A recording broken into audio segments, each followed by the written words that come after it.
Ito na yung special ribs ng baboy. Ito yung ulamin namin mamayang gabi. Ito yung napabinta ko buo. Sibuyas.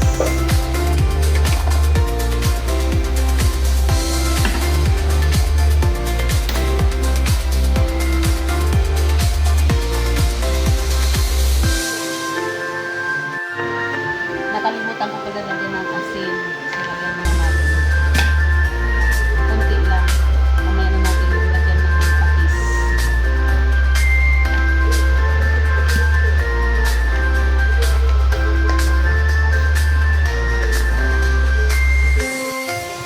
Habang nagpapakulo tayo ng pork ribs ng baboy, ito muna ang ating babagatan. Ito lang yung gulay na ilagay ko sa nilaga. At itong dahon ng sibuyas na nilaga. Paborito ko po siya guys na ilagay sa mga nilaga. Ngayon babagatan.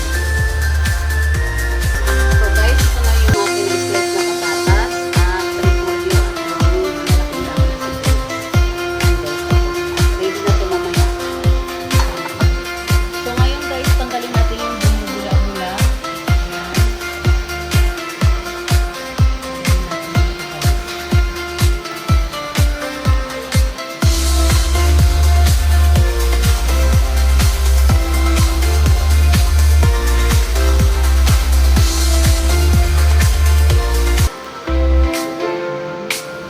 Kailangan natin siyang lumambot yung kanyang laman. Masarap kasi yung malambot yung kanyang laman.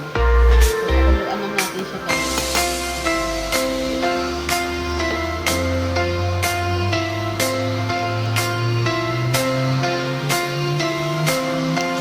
Mayroon ako na pinili mo guys. Sakto-sakto lang yung pinili ko guys. Kaya masarap ito malutong. So, babanatan natin ito guys.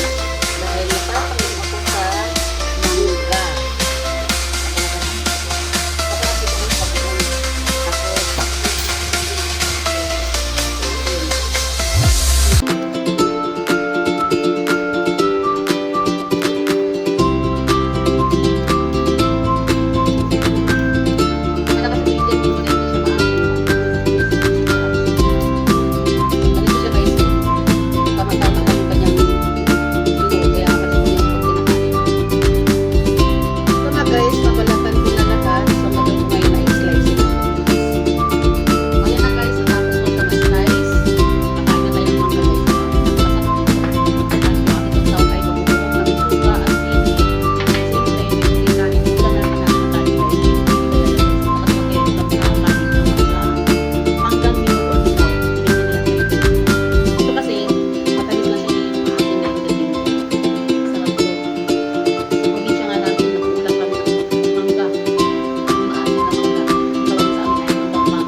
nakapagluto ng ulam namin. Ito na ang nilagang pork ribs.